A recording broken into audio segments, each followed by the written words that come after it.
I totally forgot. Anyway, hi guys. Hello. Welcome. I'm going to do it that way because the camera's the other way around, and Hi everyone. Welcome to the live stream. Got the usual. Oh, hang on. No, I will forget. That's that way. Yeah, I've got to go opposite. We've got Mike in the middle, and right at the far. Oh, hang on. No, I can't. No. He disappeared. Yeah, there you go. There we go. And we got Dave. So welcome to the live stream. I was first in the stream tonight. Yeah. I beat everyone, but we've got a few people in. We've got Eric, Andy, we've got Steve, obviously me, Mike, and Dave in the chat as well. But welcome everyone. And tonight we're going to have another theme. Hopefully the record is You didn't send me it. I did. Would you like it again? You didn't send me on the phone, did you? Yeah, on Messenger last night. Yeah, Messenger last night, mate. Come on, Dave. Keep up. Would you like me to send you it again? Please, yeah. It's not there. Oh, I'll tell you what. Just for you, Dave, I'll send it again. All right. Good. So just talk amongst yourselves a minute whilst I just get it up on screen. Not there. He's not. Is he not there? I don't know. I can't see. I can't see. I've got me file open now. I've got my file open. I can't see. Hang on. This is how professional and organised we are sometimes.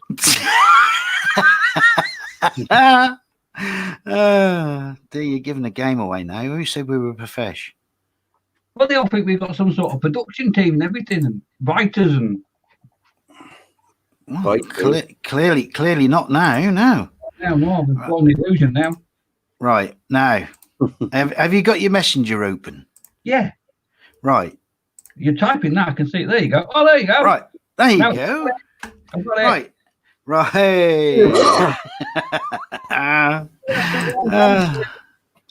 Phil, that's the top 50 playmates in Playboy centerfolds.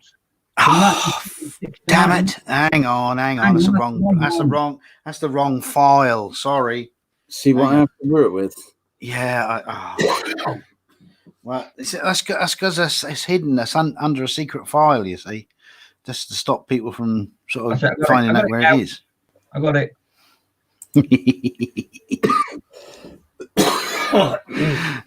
Right. Anyway. Oh, I didn't know that was one of them. Eh? I didn't know that was one. Oh, okay. Wasn't it? Oh, okay. Oh, didn't know that. Right. Anyway. So, yes. Well.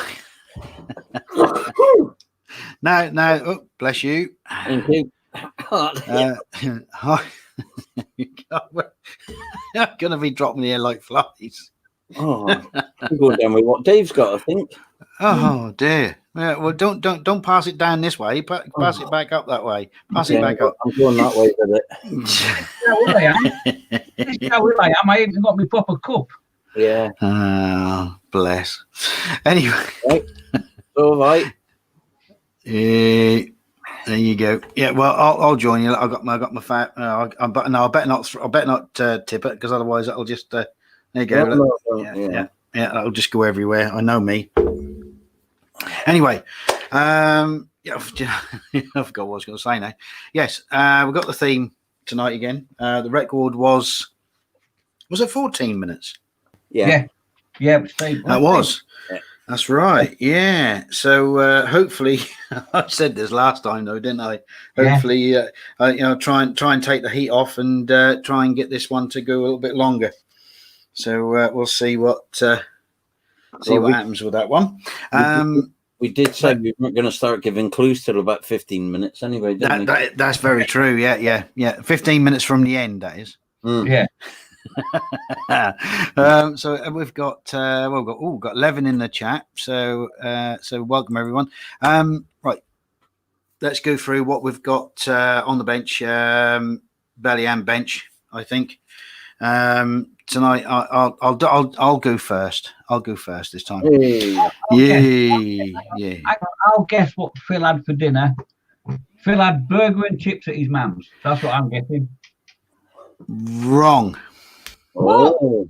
Oh, Right. Yeah, because she wasn't too well tonight. Her leg was playing her up, so I had pasta when I got home. Okay. So I quit. Yeah. So rather than she was a bit upset that she hadn't got everything ready for when I got there. So I said no. I said don't worry. I said I'll have something when I get home. So I just moaned about it when I got back in the car and drove home. Yeah, I had a grumble. Yeah. Yeah. Anymore. That's it. She don't love me. She didn't cook my dinner. Oh, actually, before I forget, yes, Tuesday night, bin night. Yeah. If your bins are out, if bins are being collected in the morning, put them out now. There we go. Right.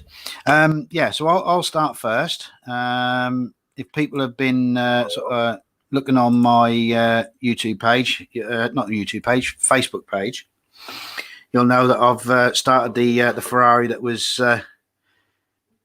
not raffled. What's the word? Well, what's the word I'm looking for? Polled.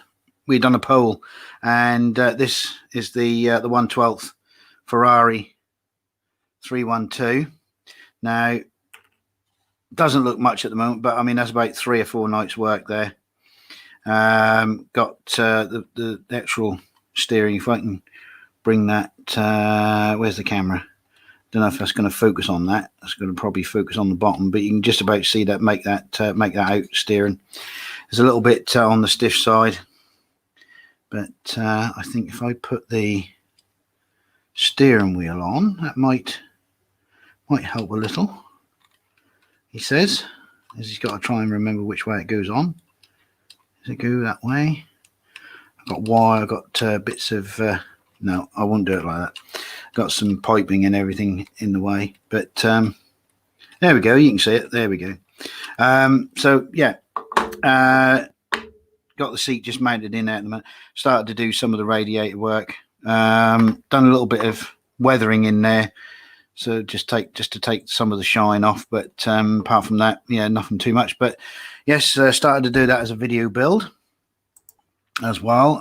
Put that back on the Facebook page as well. Mike. Yeah. How are you getting on? I'm all right, mate. How are you? Yeah, not so bad. Right. What? How far you got on your? Oh, hang on. Let's go. I got all the cockpits finished now and the internals there. Got some of the fluorescents down on the top, and actually got some of the decals on the bottom. Got the eagle's head and that bit, but the main bit that took me an absolute age last night was doing the rotors, because this one has 20 decals on it.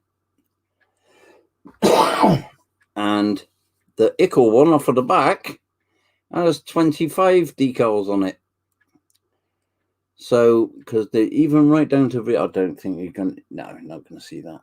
But it's got little tiny decals on there as well, and even smaller decals right down near the base of where the rotor on that side, where the rotor joins the main prop there, as it were.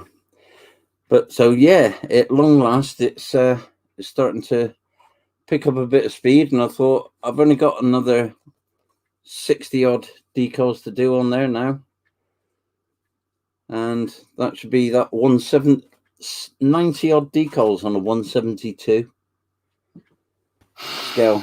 Wow. We'll get there. Well done. And Dave, Steve's just asking what color orange that is. It's the Vallejo 71082 fluorescent red, Steve. Cracking. There you go. Few fine mist coats, mate, and it goes down great. Lovely. Dave, are you there, mate? Are you there? Yeah, I'm here. Yeah, right. That's right. Because your picture had froze my end. That's all. Right. So, how are you? I'm all right. Good. Yeah, I'm fine, mate. I'm all right. Good. Good. Right. Do you want to just show everyone what you've been up to? What? What? Up to what? What you been up to? Oh, Modern Way. Oh, yeah. I've been doing it. Yeah. I've been. Oh, that was full screen. Look, I've been doing these dryads for the my Sylvaneth army. That's all. Just I've had a bit of a lazy week. I've not been feeling so good. I've had a bit of a man flu, but you know, I'm soldiering on. But yes, that's all I've been doing really. Nothing fancy. Just I couldn't be bothered. You know when you just get that, I can't be bothered. So that's what I've just been can't be bothered. Well, at least you've been constructive with you can't be bothered. Yeah. Good. Yeah, Good. Well, all right, too easy enough to do. And the thing is, Dad with his decals, see, is because this. I finished the Spitfire ready for the book build, and I was saying that it's 1/72. There was 56 decals on this thing. On a 1/72. It's not bad, is it? Eh? 56. 56, is that all? Yeah, see? Yeah, but yours is quite a lot of mine. We measured it the other day, didn't we? What was yours? Mine. I do hope you're talking about the modelling now. Yeah. The right. Okay. 1/72 scale Spitfire is the same size as a rotor blade on the helicopter that Dad's doing, the modern helicopter. This one's 25 centimeters long, the helicopter on this. Bloody hell. Yeah. The rotor blade's 12.5. So it's 0.5 centimeter longer than the Spitfire. Well, there you go. Yeah. Just goes to prove. Yeah, it's a size comparison between modern aircraft and Second World War stuff. Excellent. Right. We'll go into the chat. Jackie's in. Hi, Jackie. And I think Scott's in as well, isn't he? Yeah. Yeah, Scott's in. Yeah. Hi, Scott. What we'll do is we'll do the usual, who they have for the audience, what they got in their belly, what they got on their bench. But what we'll do is also ask if there's any questions that they want to put forward. Anything really, apart from religion, politics, anything like that. But I mean, if there's any questions, silly ones, serious ones, modelling ones, non-modelling ones, we'll see see if one of us can answer it. So Even string theory. Even string theory. Well, that's all right, so long as that doesn't get unravelled. Yeah. Yes. But I mean, if anyone's got any questions, by all means, put them in the chat. And if you are watching, give us a thumbs up. Oh, hang on, no, I'll put my best thumb in. You can't look. No, I mean, look. Look. We've got an ouchie. What have we done? Yeah, I ran out of Hoover. No, I ran out of Hoover bags, and I had to empty one just so I could Hoover. And let's just say I was getting a bit overzealous and kept rubbing because that's got one of them cardboard plates where you attach it, and I was sort of getting a bit too over eager trying to get the stuff out, and I kept rubbing up against it and caused a blister, and it burst. It did. So no, I've got a poorly thumb. Yeah. So never mind. Yeah. So I'll put me good thumb up. Yeah. Yeah. I'm not saying where, but I'll put it up. So so if you want to give us a thumbs up in the old chat box or just below the screen, actually, not in the chat box, but just oh God, that's got to go that way. Look, see, I've got to point up for it to look down like that. No. That's where see everything's all upside down. Yeah. So if they want to do that, that'll be great. And if you haven't done so already, subscribe, and also take a look at my Facebook page. What we got here? Oh, Ian, first one up with Belly is cheese and chive crisps and Nout on the bench. Why not? Oh, maybe because it's got maybe he's got a big bucket of cheese and chives. Yeah. Scott saying Belly was a well-fit homemade by me cottage pie. Ooh. Bench is a sort of space salvage tow truck. There we go. And Russell is in. Evening, Russell. Hi, Russell. So yeah. So happy days on that one. I quite like the sound of that cottage pie. Yes, one of my favourites. So yeah, so that's good. As I got to say, one of the things that I had to do on this darling little, well, not so little, but darling Ferrari was the gear selector rod wouldn't actually locate into the housing, so I had to drill it out a little bit, and then that made the gear selector rod too short. So, rather than going behind the seat and then attaching, I could probably just make out. So what I had to do is I had to improvise and make myself a new gear selector rod out of some electrical wire and a little bit of PVC tube, off another gauge of wire. So yeah, so that's done well. I'm gonna need to put another coat of aluminium over that. Actually, I'm starting to.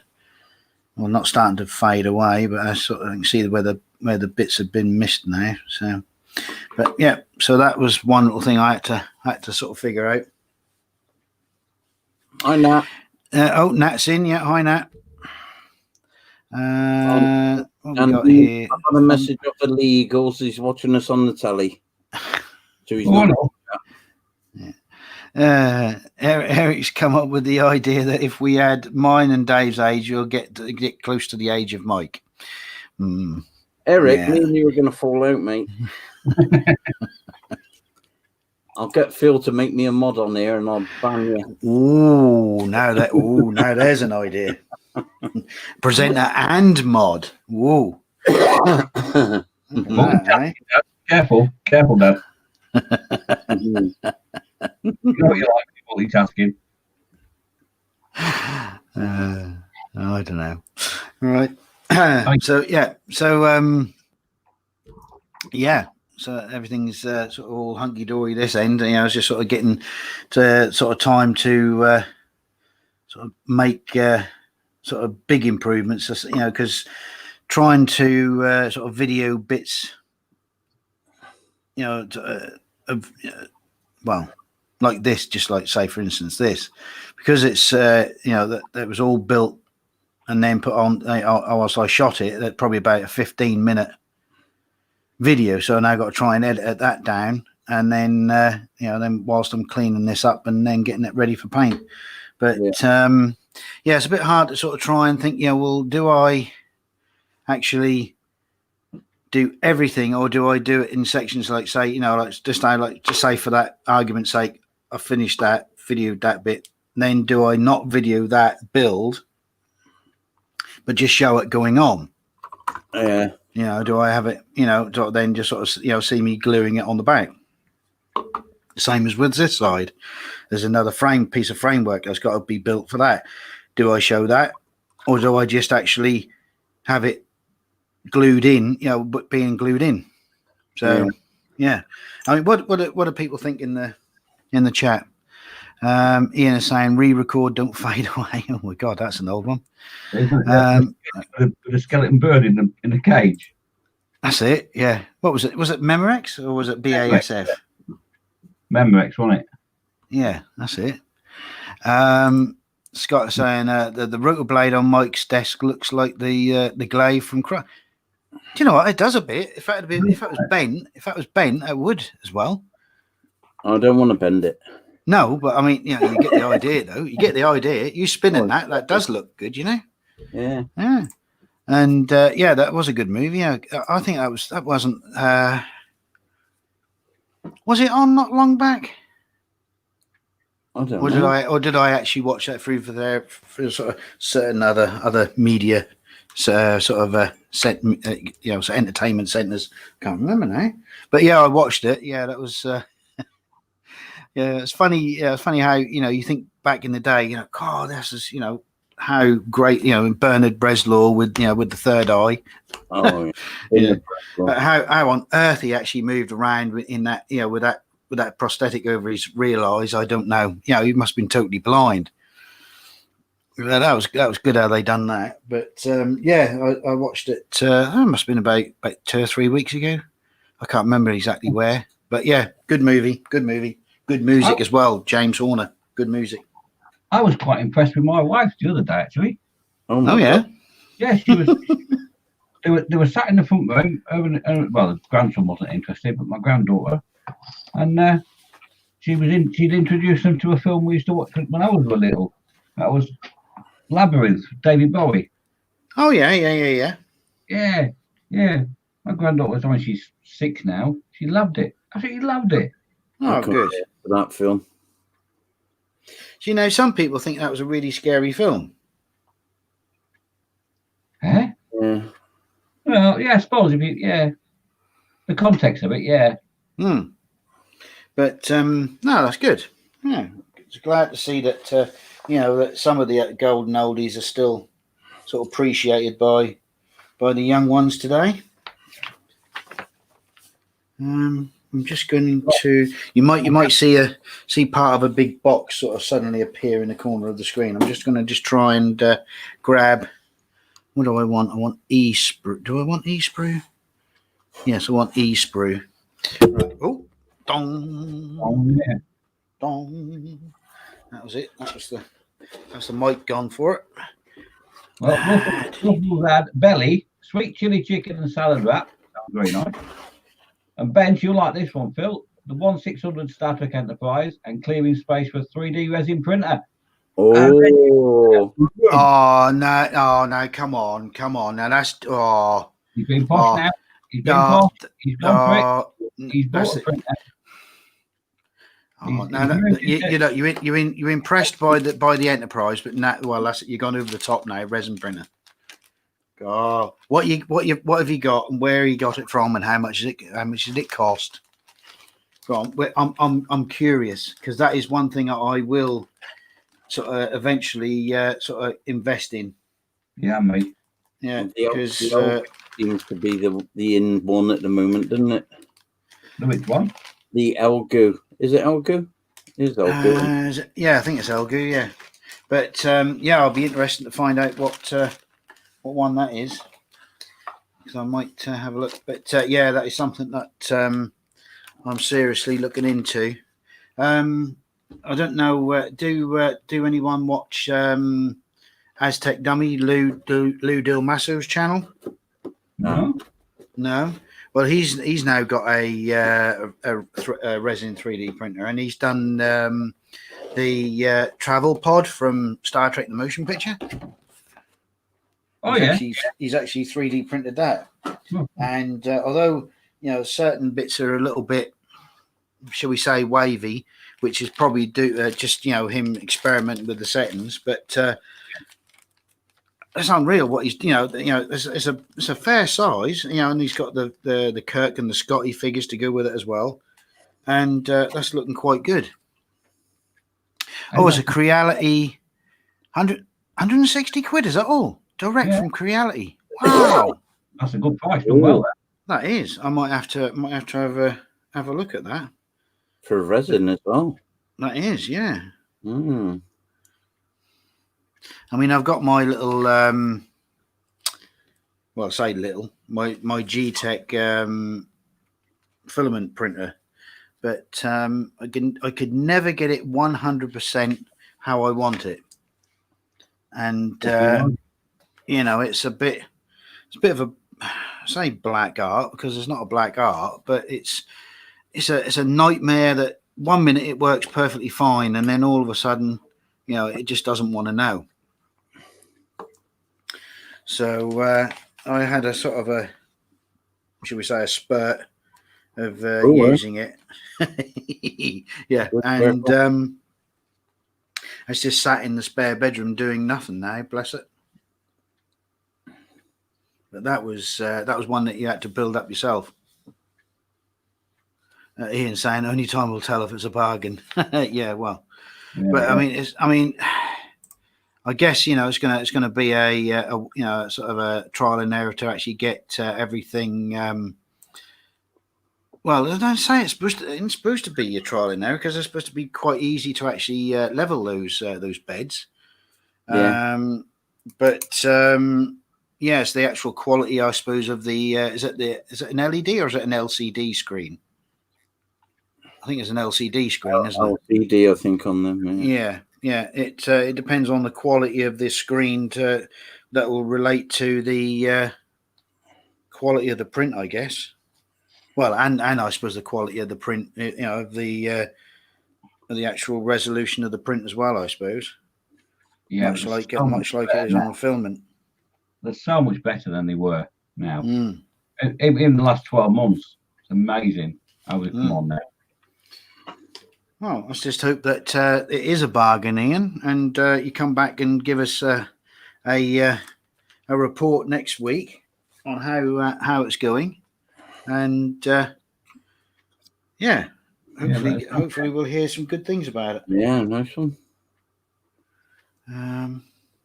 There's stuff. I mean, there's things online. There's these companies that you can get the PDF files from.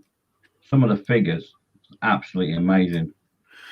Yeah, well, this is it. I mean, just sort of looking on eBay, sort of doing my break, looking at sort of model kits to get some ideas. There's some 3D printed sort of busts from China that are actually on there for sale, and you think, wow, if that is truly a 3D printed, and not just a resin mold, you think, what, well, yeah, sign me up. Yeah.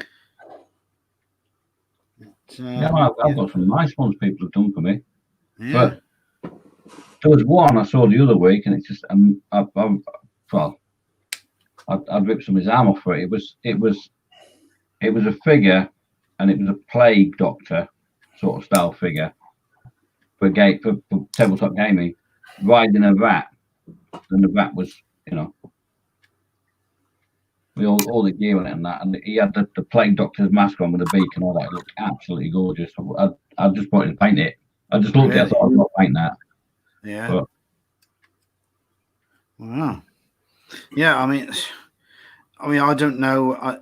I assume that there are so many that are out there that obviously, that, I mean, I don't know what the build area for this one is, Ian, but I assume, sorry, not Ian, Russell. Sorry, I was looking over the top of my glasses then. I had but I assume that this is not a large build plate. But Russell saying, what's this larger LD02 is being released this month? All right, okay. So that's an average size gaming figure for a character, and it was it'd be about that big. Well, that's not bad. Yeah.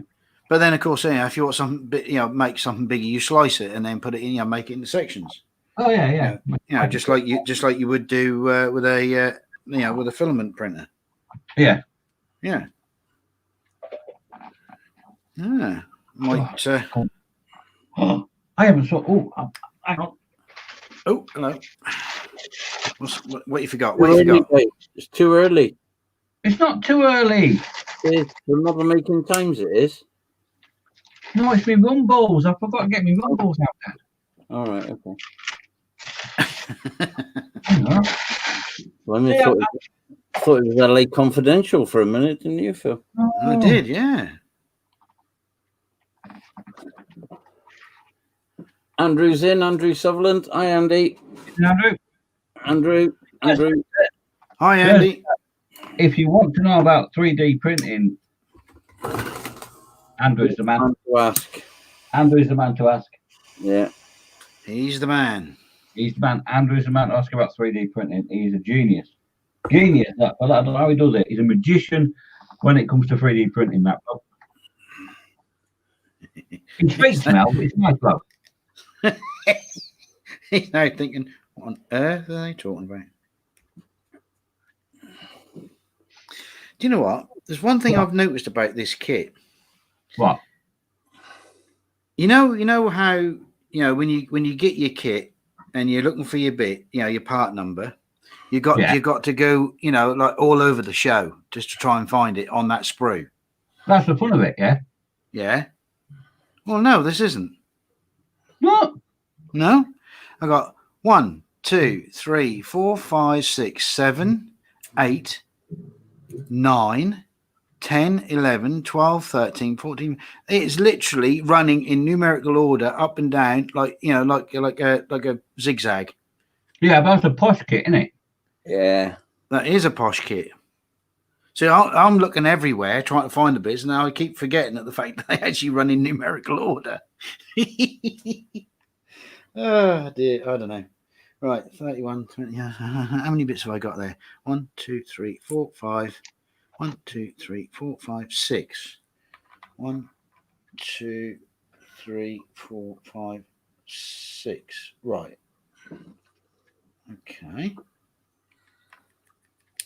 I think I have all my bits. Hello. He got all my bits. Right. Oh dear, Dave was having a rummage around for his balls. Yeah, he found them. He's all right. He's all right. He hasn't lost them. Yeah, they were exactly where you left them, weren't they, Mike?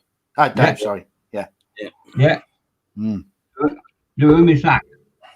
They're in your sack. Right. Yeah, right.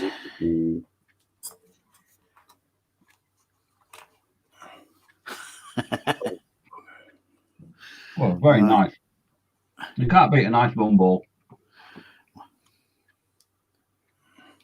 Especially if you're Burt Reynolds. Mm. I can always remember Gumball Rally. That was Yeah. No cannonball run.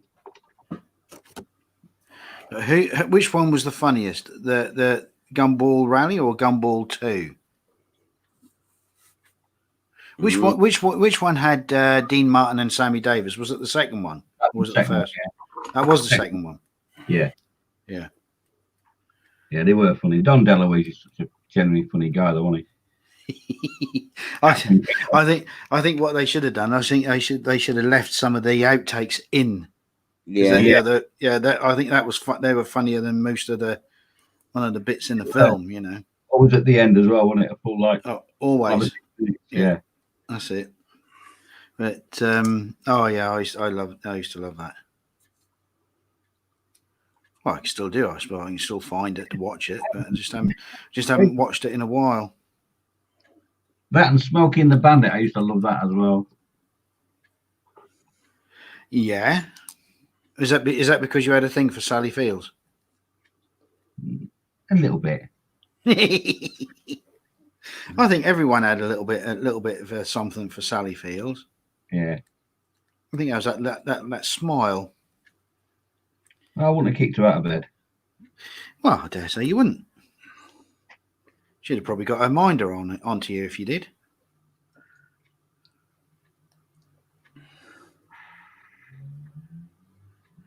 Right. Any cubic mono is starting to get good reviews, and the Elgoo Saturn will be out soon. Both same size build plates as the Creality. Yeah, but are they sort of in the same sort of price range, or are they more expensive, cheaper, or what? Because that's all information that I'd need if I was going to be seriously buying one. So might see how the old Christmas bonus turns out at work if we get one this year. That is. Mine's gone. What's that? What, your Christmas bonus? Yeah, that's already. Yeah, that's gone. Don't worry about that. It's holiday. Yeah. Pips had that. Oh yeah, that's true. Yes, your holiday. Yes. Everything's going on the holiday, mate. I can't have nothing till we come back from this holiday in the end of August. It's going to be worth it, though, won't it? Yeah, I hope so. Yeah, better be. It better be, he says. Yeah. I'm late. Better be. Right. This is unheard of, you know. I'm actually doing a bit of modelling. Yeah. I am. I'm actually sticking bits together on live television. Oh, God. Yes, Ian. August next year, mate. That's when we come back.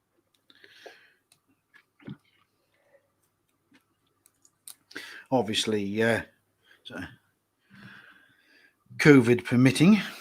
Yeah.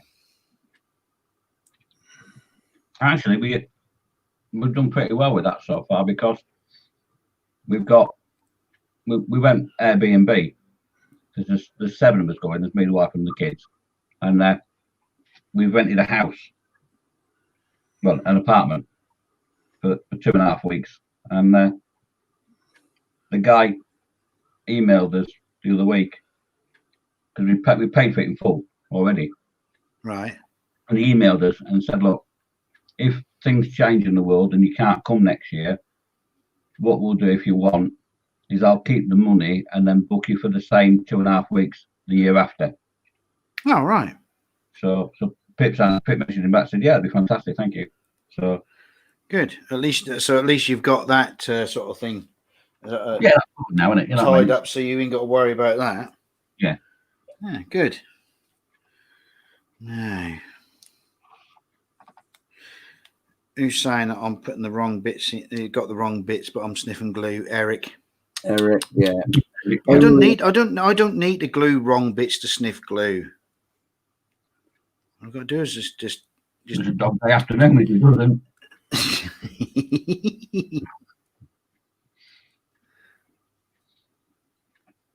Sorry, I'm sorry if I'm doing this off camera, but it's because I've got such a narrow gap to get the glue in without it going everywhere that I'm having to sort of see up close.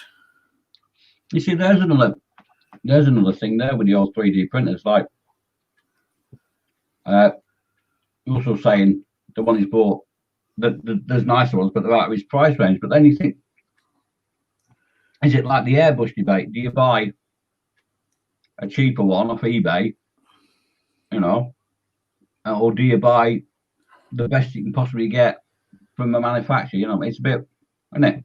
Yeah.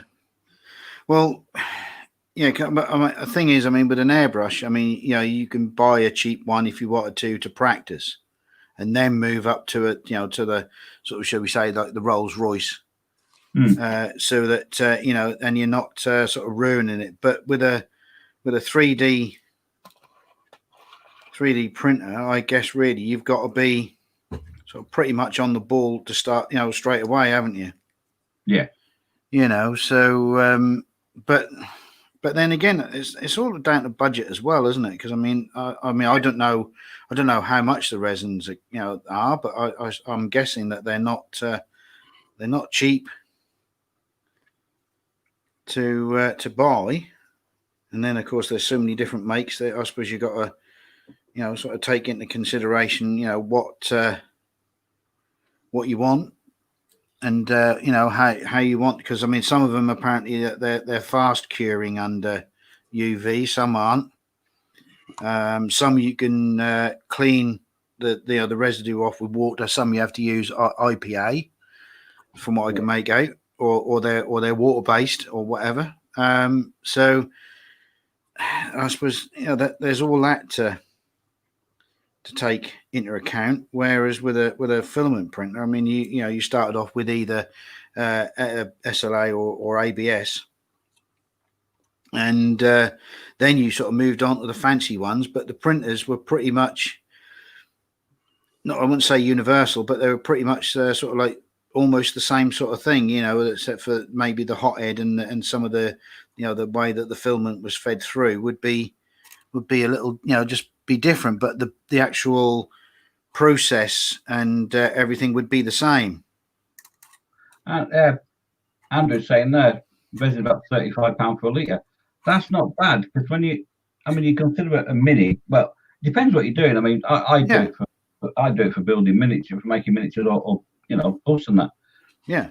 I can imagine you can get a lot. You can make a lot of figures from a litre of resin. Yeah, you probably could. And I mean, I don't.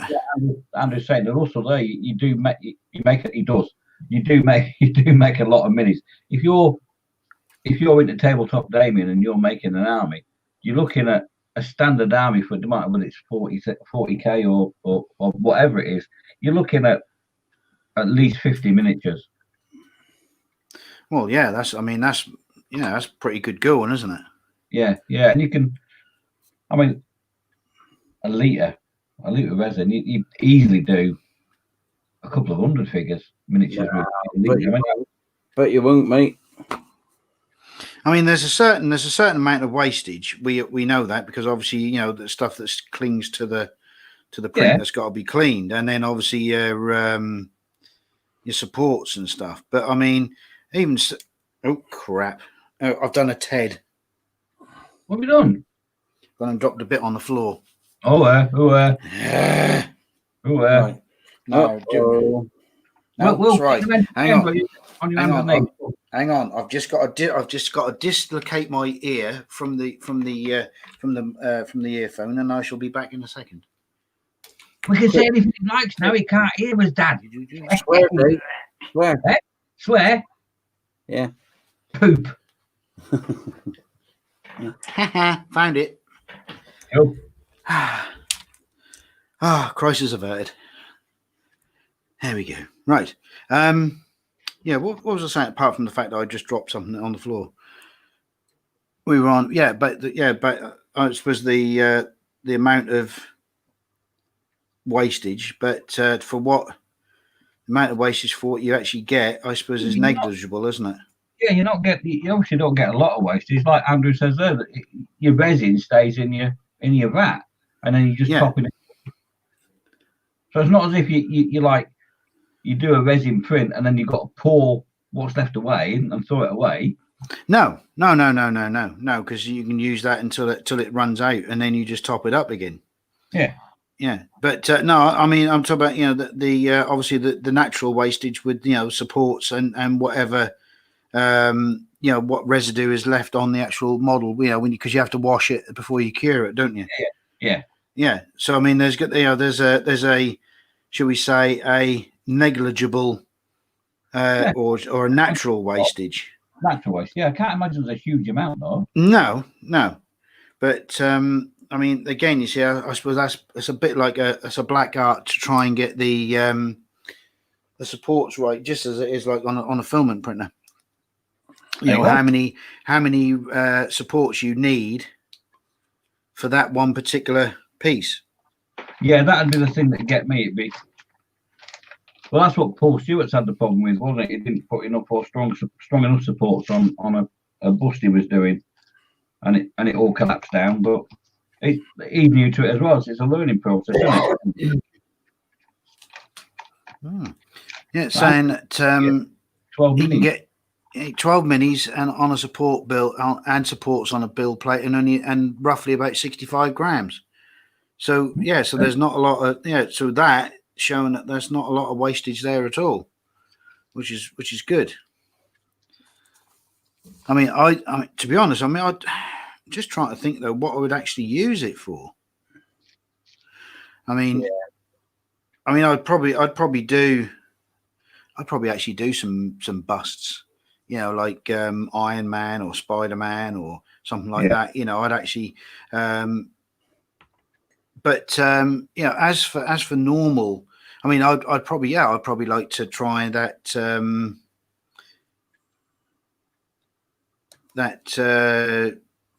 shuttle pod, not shuttle pod, whatever it is, travel pod. That Lou was doing. I think I'd like to try and do that. But I think at the moment though it's more geared towards miniatures and busts, isn't it, and figures. Then it figures more than it is anything else. But I mean, the potential's there. I just it'd be interesting to see what because I'm not sure whether you can actually use standard like FDM files, or whether you have to convert them because they're usually, what are they, STL files? Whether you have to convert them, or whether they actually, that these 3D printers use STL files. Which, if that's the case, then it's just a case of putting them through a dedicated slicer for that particular sort of style of printer, and then away you go. Yeah. But I mean, everything's all relative, I suppose.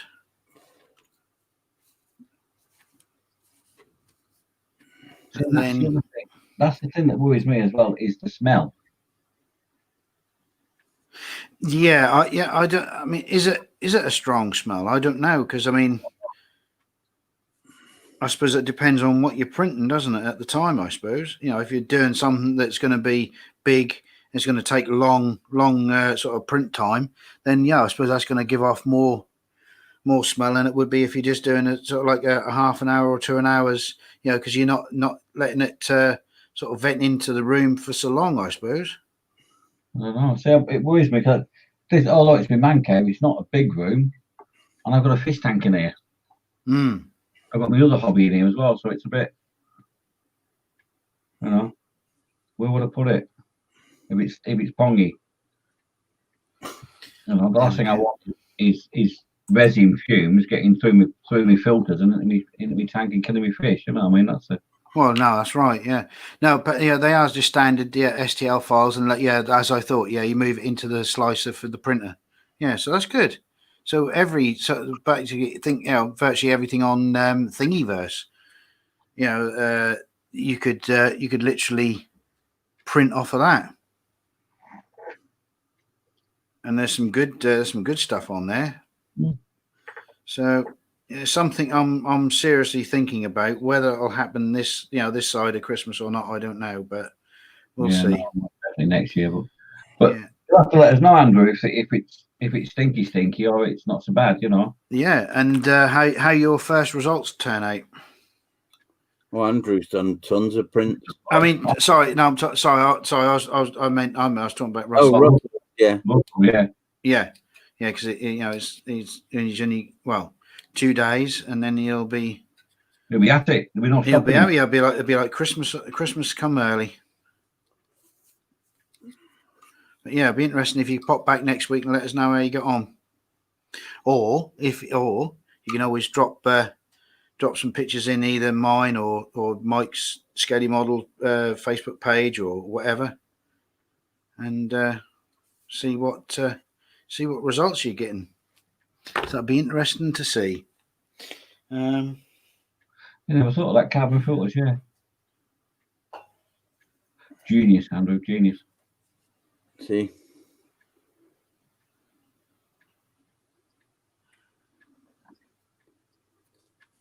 You the man. Andrew, the man. I've been tempted to set up a little table, what is now behind me, where my sticker bin is, because that's the chimney breast. And I'm tempted. I'm just wondering if I can drill into it. And then vent it out into the chimney breast. And it's straight through the chimney breast, yeah, because I could have the 3D printer and the spray booth on the same table, then, couldn't I? Up there for thinking, Dave. Up there for thinking, mate. Yeah, you could indeed. I mean, I am guessing that you don't use your chimney. No, we don't know. No, I was going to say, because the one thing you don't want to do is have combustible fumes going up your chimney when you got fires going. Yeah, no, we don't. No, we got an electric fire in the lounge and central heating. I can't honestly remember the last time we turned the. It's a strange thing. It's electric fire, but it's got an effect, a flame effect thing. Yeah. In the middle of winter, the central heating is on, and she'll come in the house and she'll just turn the lighting bit on. There's no heating. That's nothing unusual. That's just like my bloody mother. She'll do the same. She's got one of them, electric bar fires with a cool effect, and she's got to have that on no matter what. Even in the summer, it's got to be on, so she's got that effect going. Yeah. And I say to her, Mother, I said, that's the middle of summer. You know, it's baking hot. You got the telly on, and you got this bloody thing going just to show that, you know, that just to make it look like you got a roaring fire. Yeah, well, I like it. Yeah. Yeah. So bless her. It's But like, because central heating, there's no visual sign of it, is there? But you know it's on because it's warm. yeah. But you know, when you've got something like a fire effect in an electric fire, say it just gives you something to look at. You know the heating's on. You've got, you know. It's That's it. Isn't it? It is. Yeah, it is a psychological thing, isn't it? Yeah. It just amuses me that she's got it on in the middle of summer. You know, it's broad daylight. You know, it's about 6, 7 o'clock in the evening. It's still broad daylight, and she's got this thing going. You know, and that man make the room feel nice and warm. It's about 25 degrees outside, mother. You know. Oh, and you can get inline fans to help evacuate the fumes from both houses, from both to the T-piece, and then vent it. So yeah, 15 quid from Amazon. I'll have to look at that, Andrew. Thank you. There you go. See, look, we're getting all these ideas tonight. Because currently, my spray booth is still in our bedroom, and she has a bit of a moan about it. There's still a modelling area set up in the bedroom, and she does like to have a little bit of a dig about it every so often. It's where my stash is as well. There's no room in here for it. She does like to have a little moan about that. The whole idea of me having this man cave was I could get all the stuff out of our bedroom. Yeah, that's not happening. No, I'm getting to it. I'm working on it, love. I'm getting there, you know. Right. Next time.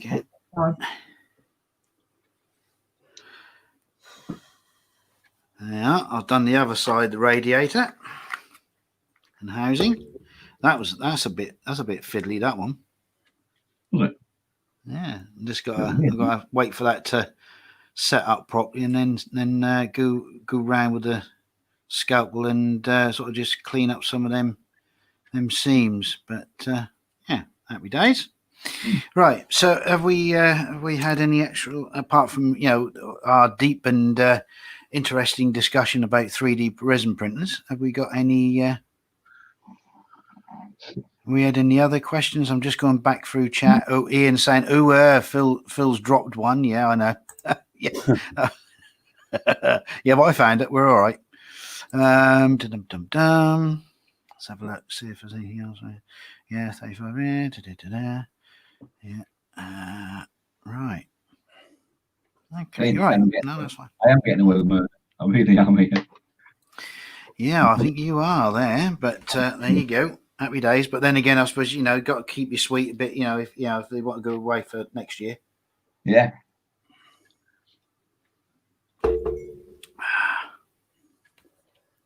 No, that's fine. Don't you worry about getting carried away, because that's all interesting stuff to us. Because, you know, people who haven't actually got one and are thinking about it, you know, it's it's giving us some of the information that we want. Yeah, you know, that's great. So yeah, don't think you're being boring or anything like that, because at the end of the day, your information, or what you don't think is your information, is another man's gold mine. Yeah.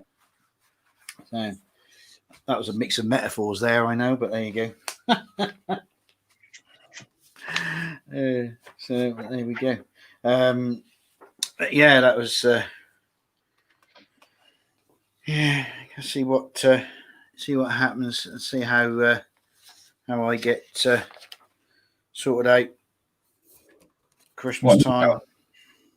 It's always an expensive time, though, Christmas.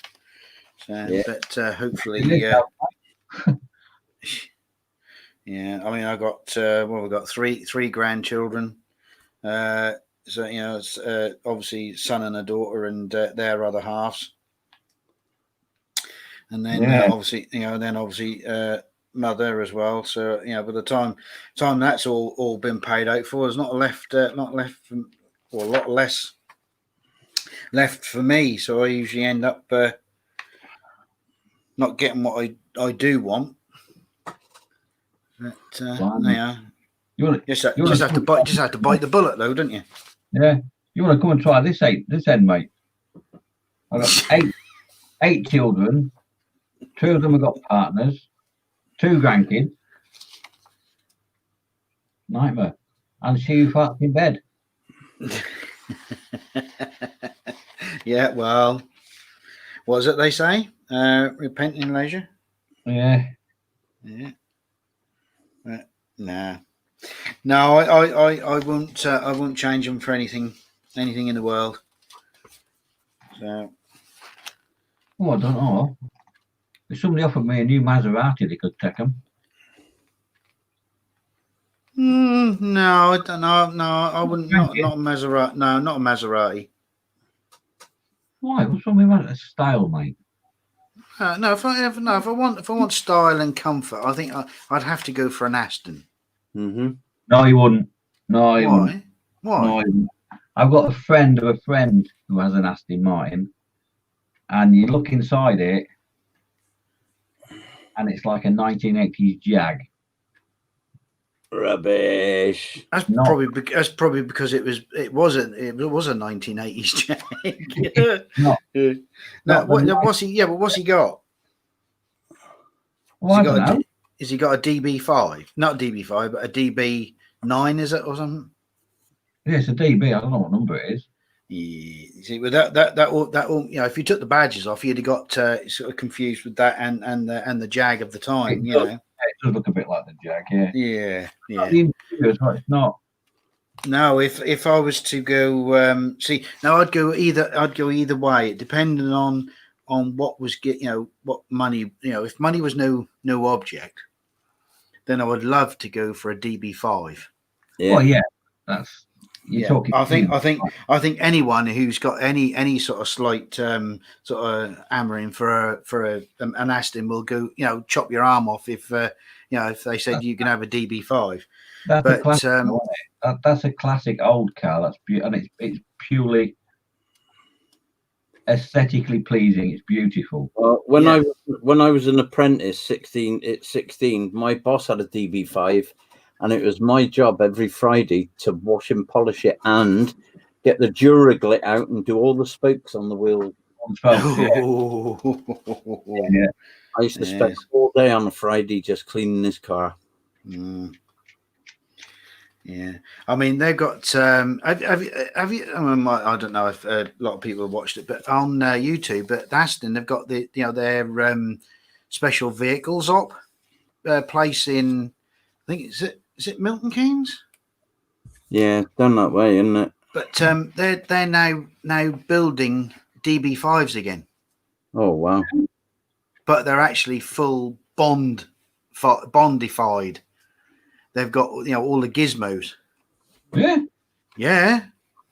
They got a hell of a price tag though. But yeah, apparently they're because there was when was it? I think it was probably about maybe second month into lockdown, and that show you how they were socially distancing themselves. It wasn't very hard because literally they only had about three of these cars sort of almost finished, and obviously they're only a handful of people, so they were just sort of moving from one car to the other. But yeah, they got they're actually building DB5s from scratch. Ian's saying, how old a Maserati? Definitely last year's GT Sport. Definitely. I just think it's the most beautiful looking car in the world. It's not the most powerful. All right, it's got you can get it with, which is what, if I had the money, it'd be the V8 Ferrari engine with it, but it's not about that, is it? It's about the style. Yeah. Anyway, Nat's off, so night Nat. Night Nat. But no, I think I mean, if like I say, it is down to the beauty they say is in the eye of the beholder. Yeah. But I don't know. Maserati doesn't do it for me. I mean, but yeah, I guess I can see where you're coming from. Don't get me wrong, but no, definitely if money was no object, a DB5. If not, then let's see, probably is it the DB9, the latest one? Yeah, you see, that's the difference, though, Phil. You're going money's no object, so you're going at cars that are like £400,000 and £500,000, whereas whereas the Maserati GT Sport, even at full spec, is only 112. Well, I'm saying only, but 112,000. So it's cheap, isn't it?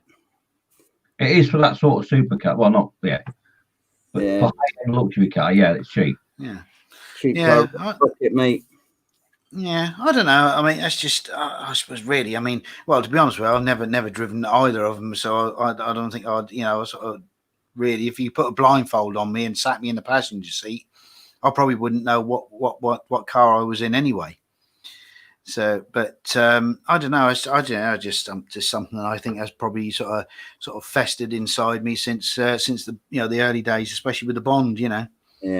But and the fact, well, saying the fact it's British, but it's not British anymore. It's owned. Is it still owned by Ford or somebody anyway? But see, there's the other question as well, Phil. I mean, it's a nice car. It is a beautiful car, but it's famous from James Bond at the end of the day.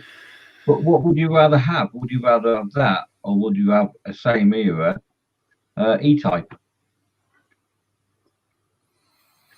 I think if it never actually had been a Bond car, and you would have put both in front of me in a car park, an E-Type and a DB5, I think I would still go for a DB5. Yeah. I mean, don't get me wrong. The Jag looks beautiful, especially the coupe. With the roof off. Yeah, looks gorgeous. But to me, I don't know. It's just something about that. About the DB5. It's just something. That nose and the way that the headlights bulge. At the top. Yeah, and the way they're slanted back. I think this. I don't know. It's just. I don't know. Let's see what we'll do. We'll put a poll. Right, come on. We'll have a poll in the chat. There you go. Same question, guys and girls. If money was no object and you had the choice, would it be the Aston Martin or the Jag? There we go. DB5 or E-Type? Yeah. Put your answers in the chat now. We'll have a bit of a straw poll, see what people think. Which one would they go? Yeah, well, we got 18. Well, apparently 18 people watching, so at least it should at least get half a dozen. Stage one. Yeah. There's one for Aston. No, Ian, you can't. That's cheating. You got to pick one, mate. Ian says, "Can't get both." Yeah, good man. Yeah, but no, I mean seriously though, I think if I was to give to have them both on the car park staring at me, I definitely would. I would definitely go for the DB5. Every time. Yeah, especially in that classic silver. Or maybe even the burgundy. See, I'm getting that here. They're all going with you for the DB5. I know. That's what I mean. I'm surprised. The E-Type. They've all got taste, Dave. They've all got taste. An E-Type Jaguar is not taste. An E-Type Jaguar is, but it's like riding a skateboard. Yeah, the E-Type is the what should we say? Should we say the poster girl for the 60s, isn't it? Yeah. E-Type in green. Yeah, it's like the E-Type is the Twiggy of the 60s, and the Aston is more like I don't know, the Sophia Loren or something with a bit more class. No, I was going to say Helen Mirren, but then I thought no, some in the 60s she'd done some raunchy stuff. Yeah. But no, I mean that's it's nice to say that people are actually agreeing with me for a change. Wanting to lynch you. Mind you, if Tony was here, it'd probably be sticking up for you with the Jag. Yeah. But no, I just think for aesthetic wise, and if you put them side by side, I think I would grab the keys, grab the keys for the DB5 any day. I just really would. Yeah. And Russell said, you can get running uprated to modern standards, which is what they're doing in this special vehicle. You know, they're doing brand new DB5s, but they're also sort of retrofitting, standard old, original cars. But yeah, I don't know. There is just that something about the car. I don't know what it is, but there is just that something. Yeah, and the DB4 was very, very, very similar as well. I mean, if someone said to me, all right, well, you can't have a DB5. All right, I'll have a DB4. It's the same sort of styling. Yeah, I just think they're both beautiful cars at the end of the day. I personally wouldn't say no to either of them, but then who wouldn't, you know what I mean? Hey, Sarah Jane. Hi, Sarah. See, now I knew this would.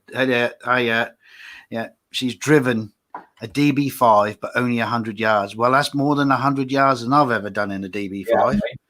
Yeah, that's probably going to be 100 yards more than I'll ever get to do in a DB5.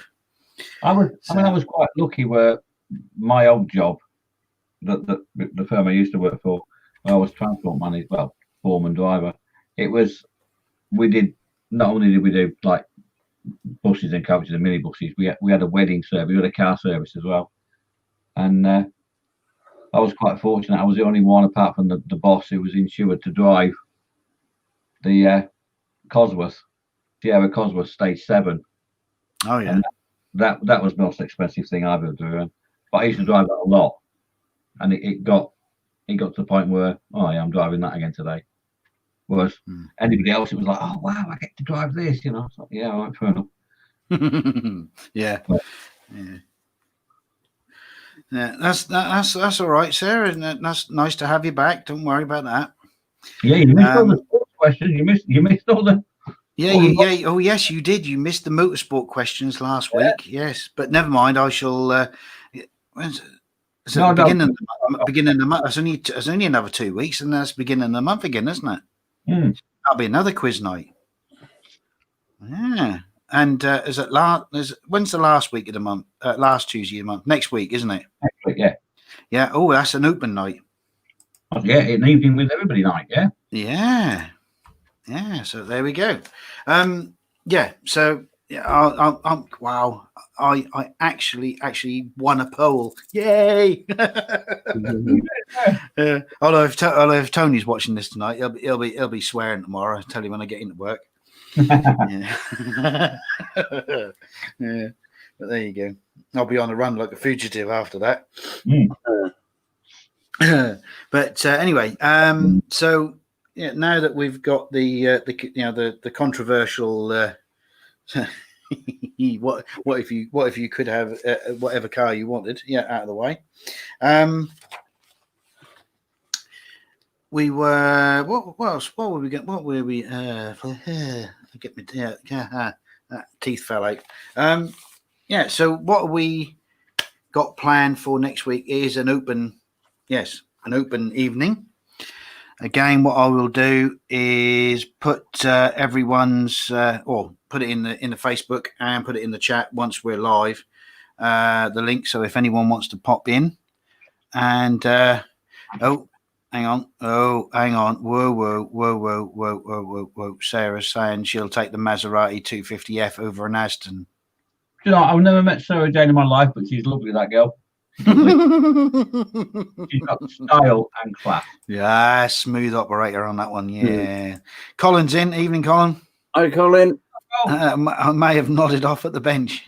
You haven't got anything stuck to your forehead, though, have you? That's all right, Colin. We did earlier. It's fine, mate. Don't worry about it. I've just waved back. Don't. How's it going, Colin? But next week, last Tuesday of the month, open evening. So if anyone wants to pop their face in, by all means, I'll put, like I said, I'll put the link in the chat and in Facebook on my channel once we're live. So hopefully we'll get a few people in. I say that last time, but I think did we? Yes, we had Dave, didn't we? Dave come in, but and then and Lynn the time before. Yeah. That's it. Yeah, so we've had a couple of people. So yeah, by all means. Don't tell her. Toilet roll. I've run out of kitchen roll. Don't tell her. Hope there's not a shortage down there. No, there's not actually. No, we bought a multi-pack the other week, an 18 roll thing. But don't tell I've licked one. Oh dear. What'll happen in a couple of days' time? She'll start blaming the kids. Where's all these toilet rolls gone? Oh, I don't know. Look, I don't know. Oh, I don't know what you're talking about. What are you talking about? Yeah. Toilet rolls. Yeah. Well, Dad's been using them. No, he's not. No, I haven't. No. I won't tell her, Dave. Eh? I won't tell her. No, Scott will. Scott will grass me up. Yes. Oh dear. That's all right. Well, I'll be witness. Don't you worry. I'll be witness. No, he didn't have one. He didn't have one of them at all. I don't know what you're talking about. Yeah. So that's that. So what have I accomplished so far tonight, apart from making up a sort of rather flimsy looking oil cooler and an actual mounting. Yeah, it's very, very, very weird. Sort of, how the 70s Formula Ones, that they were all sort of like just bits of aluminium and all riveted and screwed together, and you were meant to drive them as fast as you could and then survive the race. Yeah.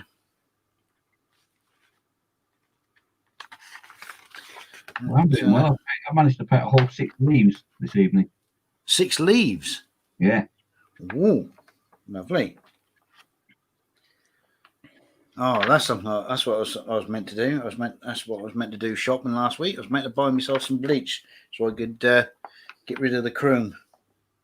Oh, I better not say that. Sarah's in the chat. Oh, bugger. Shh. I didn't say that. Nobody heard you. That's all right then. Heard what? Don't know. Didn't hear it. Oh, it's good then. Good. Right. Yeah. So that's got to be. These have got to be all cleaned up. Now, it's a case of. It's going to be a fair bit of sanding, I think, because some of this is not lining up properly. Yeah, there's a bit of a ridge where it shouldn't be. So hang on, I'm just going to put my keyboard out of the way, because one thing I don't want to get is get shavings in the keyboard. This might hear some high pitched scraping sounds. So I'm not sure be shaving in your keyboard, mate. Mine's full of fag ash. Yeah, well, fag ash into the bag. At least that's not hard. So that if it gets squashed by the keys, at least that's not going to get jammed up in there, is it? Yeah, true.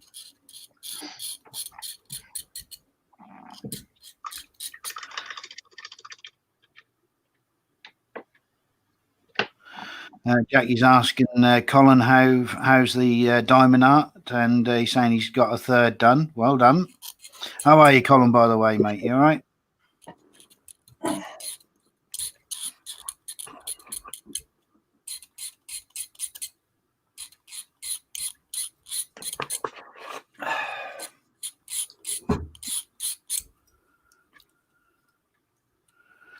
Yeah, a bit of a... Well, that's taking that down a little bit. Well, something that tickles me fancy, I must admit, the old diamond art. Pip does them, and Ruth next door, and they'll sit in our kitchen for hours, stickering away. But not something that tickles my fancy. No, I don't think it's something that would sort of instantly grab my attention. Let's put it that way. I mean, I wouldn't say I wouldn't do one, but I don't know. I think it's just. I I don't know. I suppose it depends on what the subject is for a start, but yeah, it just doesn't appeal to me. But then they say, everyone's to their own. Yeah. Well, I mean, yeah. obviously, Colin's sort of given it a go. I think Chris has given it a go as well. Lewis has finished his. Yeah. Yeah, and obviously Nat's got her channel. But no, I just not seeing the appeal at the moment. No, I'm not. But each to their own, isn't it, I suppose. Oh, definitely. I mean, some people like painting by numbers and that. It's like never appealed to me, that sort of thing. I've tried that. Mind you, admittedly, when I was younger, but and I think maybe it was because that was back in the day when they still used oil paints. I think I got fed up with waiting for you done one color, and then I think I got fed up with waiting to the fact that you had to leave it to dry a couple of days so you could then get on to the next color and then the next color, and that just took forever to try and do one, and I think that's what spoiled it for me. But now I suppose you got these quick drying oil paints or acrylics or whatever they're using now. But I mean, I can see Colin's point there. It's a relax. It's a late night thing for him. I can imagine it's very relaxing, very therapeutic. I can imagine that, mate. Yeah. I get that. Yeah, no, I get it as well. It's not something that I would, if I'm gonna, I mean, not, I wouldn't say every night, because I mean, the last sort of like week or so, I've been having sort of troubles with the old legs. The old bones have been aching a lot. But some nights, I mean, if I've had a sort of stressful day or a hectic day, and I just think to myself, you know what, I'm just going to sit here and I'm just going to just zone out, and I'll zone out doing the model. And that's how I relax. Whether I'm painting, building, or whether I'm just sort of dry fitting or whatever, but if I can zone out, then that's it. That's the world might as well explode. Well, it is at the moment, but the world might explode around me, and I wouldn't care. Yeah, I'm just, this is me though with figures, with miniatures painting. I'm the same. I like Colin. I'll do this. This relaxes me. This chills me right out after a stressful day at work and that. Yeah. What about you, Mike? What's your favourite chilling? Difficult to say. I mean, modelling basically, but I will be having a go at diamond art. Someone, along with Colin, we're doing going to do a live for Models for Heroes. So, right, good, and do it on Just Giving. So, someone's sending us the diamond art kits. So I should be having a go, and apparently it's the one that I've got is a very difficult one. It's a square drill or something. Not that that means anything to me. Right. Okay. No doubt it will do. It will do eventually. Yeah, because they all laughed when they said it was square drill. So we shall see. I'll have a go, but yeah, mostly modelling. I quite enjoyed putting decals on as well, if I'm honest. You weirdo. I know. Oh, no, that's fine. Yeah.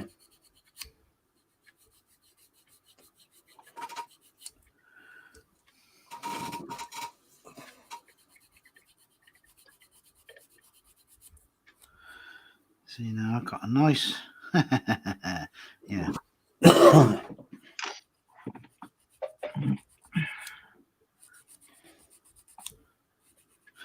See, Tammy, you know how to make a model, but back in the day, they did know how to put some big seam lines in some of this stuff. Yeah. Colin's saying he's searching ways to wind down, go for days without sleeping. I mean, it must be bloody horrible, the pain and that as well, trying to sleep with that. I know it sounds weird, Colin, but have you ever tried? You probably have. You tried that music thing where you got, like, I know it sounds daft, but like the sound of the ocean and whale song and things like that. That's supposed to really chill people out. But I tell you what, I every now and again will listen to, especially on YouTube. They got them sort of like sort of 2, 3, 4 hour videos or whatever. Thunderstorm, Yeah. Rain on the thunderstorm and rain, yeah. Yeah. And I found that quite relaxing. The only trouble was I was almost sort of nodding off, and it was in the middle. I was in the middle of summer. I think it was last year, middle of summer, and all of a sudden I just suddenly got cold, and I sort of I was sort of half asleep, and I woke up to go and shut the window, thinking that it was rain outside. That was because I had it that loud. I thought, oh, you prat. But yeah, that was the what was it? Oh, was it a thunderstorm in a forest or thunderstorm in a log? Over a log cabin. I can't remember now, but you could hear the rain hitting the roof and stuff, and the thunder, coming, up approaching and then going away from you. And that was quite relaxing, because I always if we got a thunderstorm, I will try and sit there with the with the curtains open and watch it, because I do like a thunderstorm. Find that relaxing. Other people probably won't, because they probably want to go and hide under the stairs. I've got an aunt who does that. I can sleep through anything. I slept through a category 6 earthquake in the Swiss Alps. Slept right through it, mate. Colin's saying that when he lays down in bed, he has a subtle playlist on his iPhone that he listens to. Yeah, Metallica, probably, knowing Colin. Yeah. I was just thinking that. Well, no, he said subtle. Yeah, that is subtle. Metallica is subtle, mate. If it wasn't subtle, it'll be Megadeth and.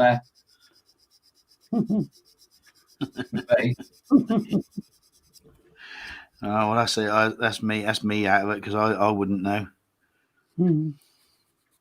Mongolian throat metal. Oh, no. Yeah. Audio books work for me when I'm having trouble sleeping. Again, listening to. Kenneth does that. He has Daddy has his audio book on. So I've never ever in my life listened to an audio book. I really must sort that out, haven't I? Oh, they're good.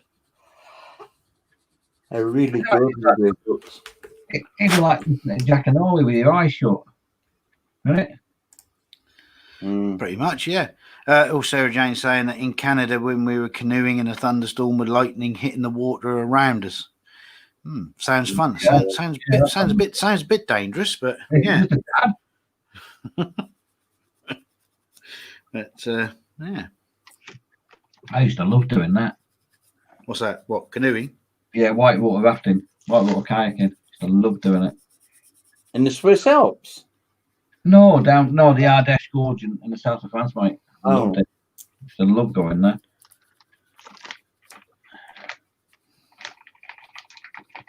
If you haven't paddled down the Ardèche, mate, you haven't lived. I tell you, there's some experience when it's in flood. It's a workout, I know that. Hey, that's a good idea, Ian. Morgan Freeman doing an audio book. That would be good. That would be good, actually. That wouldn't surprise me if he hasn't. I could listen to that. Well, actually, all you'd want is that. Was it the one about the penguins? I don't know. See, Sarah Jane. The film about the penguins. He narrated that, didn't he? All you want to do is have that playing with the TV, with the picture off, and just listen to the soundtrack. That'd be good. What, Happy Feet? No, no bloody Happy Feet. Trust you, Mike. I knew I liked Sarah Jane. I know she was a girl after me. I like. She's done the Ardèche twice. It's a great descent. It's a fantastic paddle, that is, the Ardèche. Loved it. Every time I've done it, I've loved it. Oh, there you go. They haven't lived, Sarah Jane. They haven't lived, love. Colin is saying, I keep meaning to do a Harry Potter audio for Paul Stewart. Yeah, that'd be... Yeah. Point Climbed Dark. up through Point Dark and jumped from honestly, 30 feet. First time in 78. Yeah. Point Dark is a beautiful... The scenery around there is absolutely amazing. Amazing. It's a lovely part of the world. And Mr. Prime, and as you're a Trekkie, yeah, right, the Marquis, the French resistance in World War II, that was their main base of operation, was around Pont d'Arc and the Ardèche. Okay. Yeah. For a minute there, I thought when you talk about mountains, I thought you were going to talk about El Capitan. No. Yeah, the Marquis, yes. It's the French resistance. Ooh. Oh, there used to be Vallon. There used to be a fantastic restaurant there we used to go in. Vallon. I used to love that place. She stayed at the Resistance Villa. Ooh, posh girl. See, she's a posh girl as well. Look, we used to just bivouac on a sandbank, you posh person. So that was a night and a half. I was there with a school group. I used to go with these adventure holidays with kids when I was coach driving, and that's why I used to get it. I used to do it for free. It was great, and it was a 2-day descent they used to do with the kids, and then you'd bivouac over a night on a sandbank, basically, with just a sleeping bag. It's middle of summer, south of France. It's red hot. You don't even need a sleeping bag really, but we sat there one night, being a couple of these young male teachers and a couple of the instructors, and somebody pulled out a bottle of Jack Daniels. Aye. And 3 of us polished off a bottle of that Jack Daniels. It was so clear, Phil. We were just lying on the sand, looking up, and you could see the satellites tracking across. It was that clear, mate. Amazing. I've never seen a night like it. Wow. And then the next day we started on the second day of the descent, paddling down, and it was about 107 degrees, like 108 degrees in the gorge. I had a stonking hangover. I have never felt rough in all my life, mate. I had a bandana. I just kept dipping it in the river and stick it on my head. In the end, I just lay back and let these kids paddle. So get on with it. Just paddle. Be all right. Let me know when we get to a rough bit. I'm just going to lie here. I'll let him do all the work. Nice.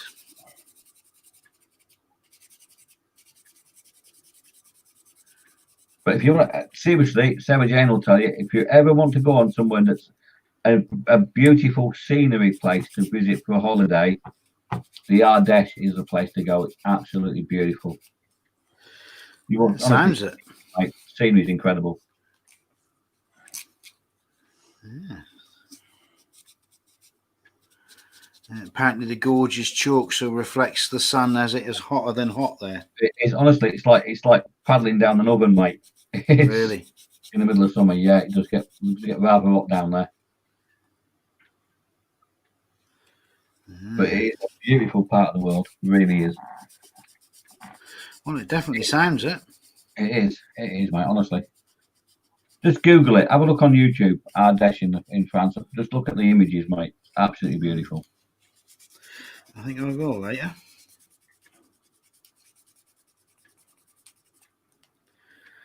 Oh, there's one.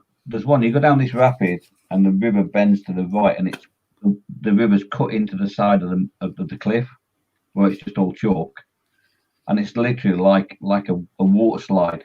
And if you get it wrong and hit the wall, and it's deep on that bend as well, it's very deep water.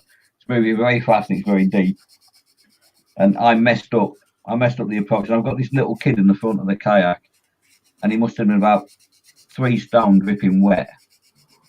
And the top of his arms, the muscles on his arms was about a 6-inch diameter. It was tiny, this kid. And I'm doing all the work, and I hit the rapid wrong. I totally wrong handled it, and it pushed me up against the wall. But I managed to get the kayak on its side, so the bottom of the kayak was actually going round the bend, actually on the wall. Right.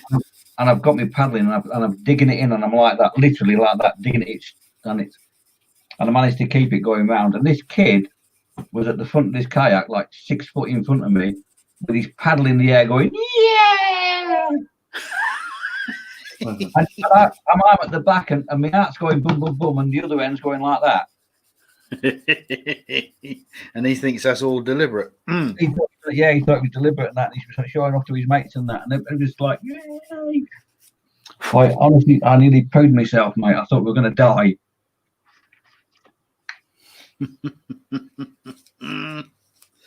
Yes. Well, I must admit, I haven't done anything so exciting as that. Do it once in your life before you die, Phil. Seriously, go kayaking. I would if I could actually get into one. You know, because I can't kneel. I can't kneel down. No, because I've got knackered. Both knees are knackered. I cannot literally bend my knees to the extent where I can kneel down, or can't even ride a bicycle. All right. Oh, you couldn't do that. No. So that is, you know, something that I mean the best sort of say the best analogy I can do, but the best sort of thing I've sort of done in recent years is go-karting. And you know, where, well, mind you, Shane, I don't think Shane's in tonight, but where we are, there's a sort of a national sort of grade circuit, and they have not obviously professional go-karts, but pretty nippy ones. And I'd go, you know, I have done a few races and quite like that, but even that's now starting. Well, it has. We had a race. The company had a race, a corporate evening, and we had the final race. And let's just say there was a bit of a pile up, and I got T-boned by about 3 cars, and was left totally winded and for about 2 laps. So now after that was when I decided to. It sounds pretty tame, but as I hung my helmet up.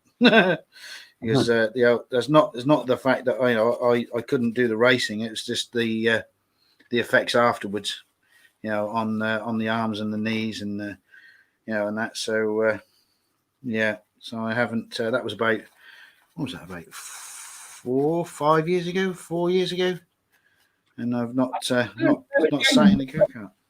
Sarah Jane there doing the jump as well from the roadway. That's a scary jump, actually. It looks a lot further down than that as well when you're up there. 50-foot jump from the roadway into the river. That's into the gorge. That is quite a jump. I tell you what, this Sarah, she's a bit of an action girl, isn't she? She's got bigger gahoonies than I've got, mate, because I didn't do it. No. Oh, I tell you what, putting us all to shame.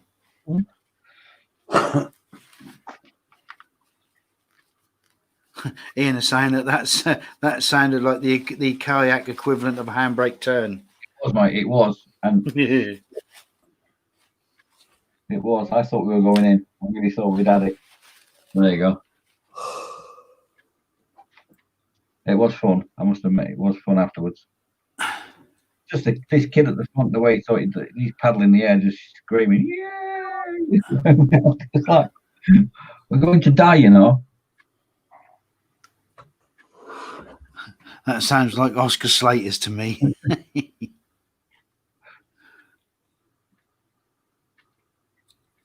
Now, how am I going to do this? I just can't use. What? No, I was just saying how I can sort of tidy up the seams on this, but I can't use just normal wet and dry because that'll burr them over. This has got to be flat, so I'm going to have to scrape it with a blade, then, yeah. Yeah. Just hope we don't dig in. mind you saying that. I mean, so long as I can get the. So just which way has that got to go? That's got to go like that, hasn't it? Was it? Apparently. Let me just. No, is that's got to go underneath? That's got to go. Allegedly. Allegedly. So that's got to go.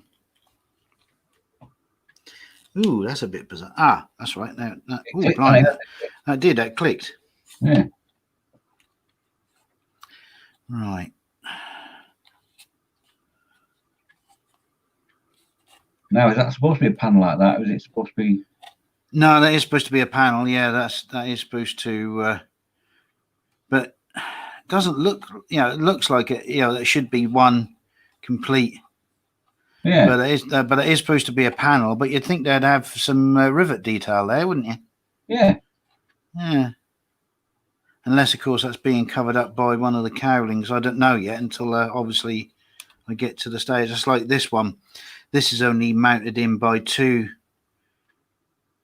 little nubs there, and then this piece, which I'm going to have. I think I'm going to have to drill a hole in there and put a bit of wire in and have the same on that side, just to give it a little bit extra strength, because that's a bit flimsy. That is just those two bits there, and that needs to come in a bit as well. That's not flush.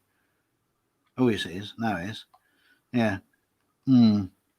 Oh, yeah. Machine Yamaha, mate. You're going to put some pictures up for you. Oh, lovely. Yeah. That one is fine. Yeah. So, but I mean, you think, for some reason there's no sort of rivet detail. I might actually get my rivet wheel out and do that. But these are raised rivets, so I suppose will that look out of what, Colin? Out of order? Unless I replace all the rivets on that with using the rivet wheel. I just tried that joke on Colin, but it doesn't work because I'm saying it and he's typing. It wouldn't work.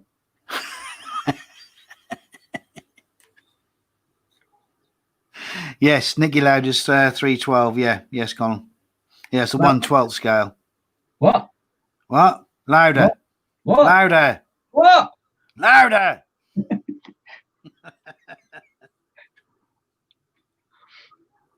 I remember when you done that last week, and I think, what the bloody hell is that? I went, oh yeah, right, yeah, I get it, yeah.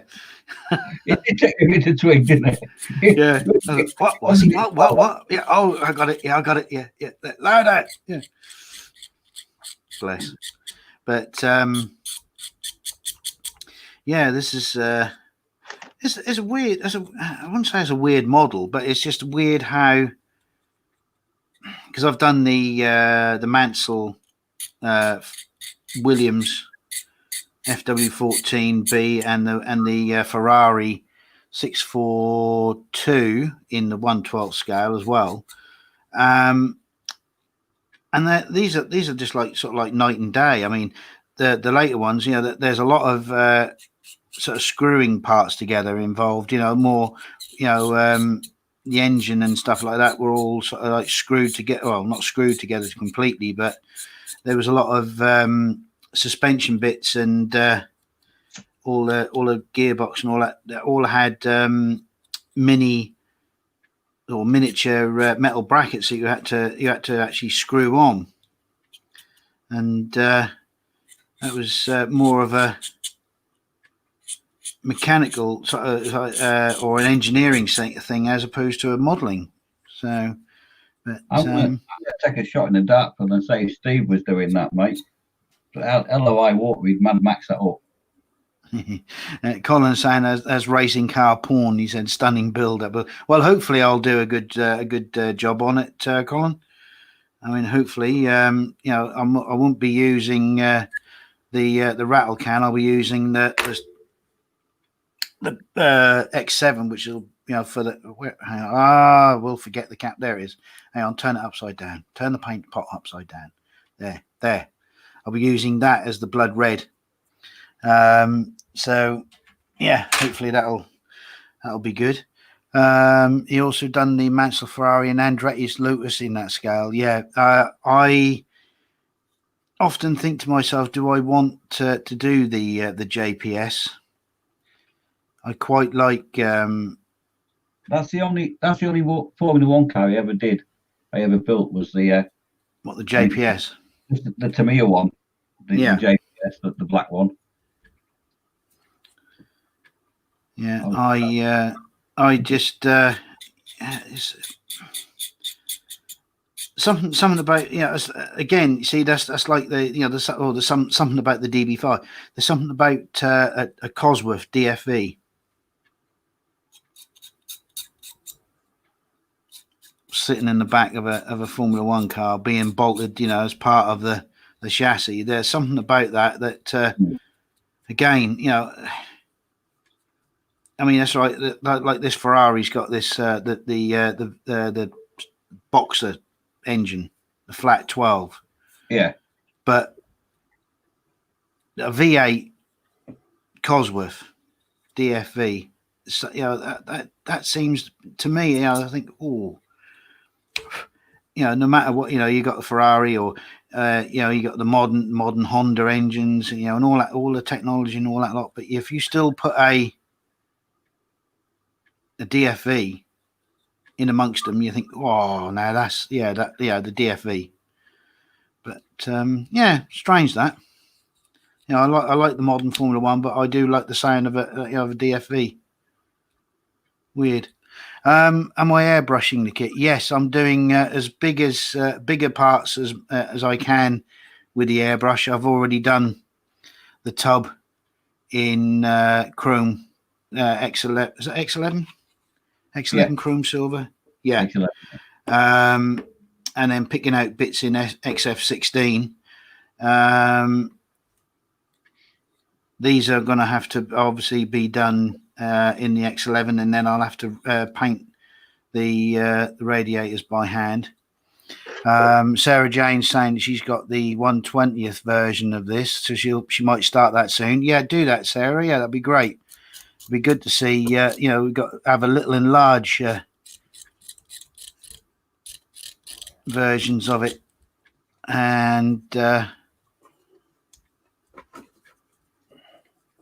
got Colin saying he's got the Brabham. Oh, we got the Brabham fan car in the stash. Wow. It's it was one of these weird and wonderful F1 cars that almost made it to the, shall we say, to the annals of regulation.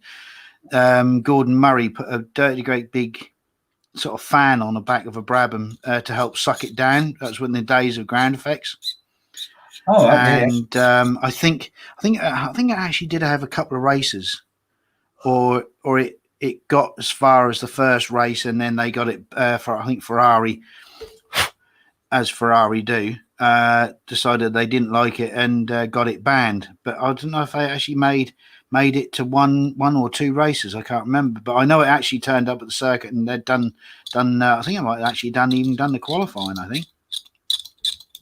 Yeah, I'm sure someone raced only. I did only race once. There we go. Yeah, I was confused. Just confirmed it.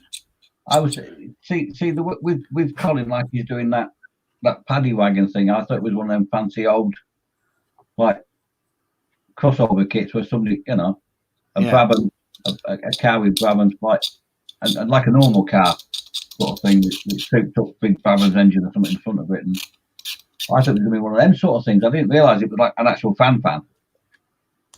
Yeah.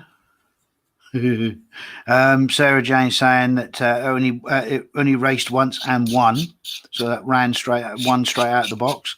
And apparently it was John. Colin thinks that was John Watson that was racing it. It probably was him. So yeah, so that was that. There was the. Now I don't know if the Williams 6-wheeler got banned because of the configuration, because obviously Tyrrell had done a 6-wheeler back in the early 70s where they had the front wheels, 2 sets of front wheels. But Williams had it the other way round, where they got the rear had the gear two gearboxes welded together basically, and had all 4 wheels driven at the back. So I didn't know if actually raced at all. Sarah Jane saying actually it wasn't banned. It was Eccleston agreed not to use it for political reasons, which i.e. read that as Ferrari, I should imagine. But yeah, and Lauda won in it. That was Nicky Lauda, was it? Who?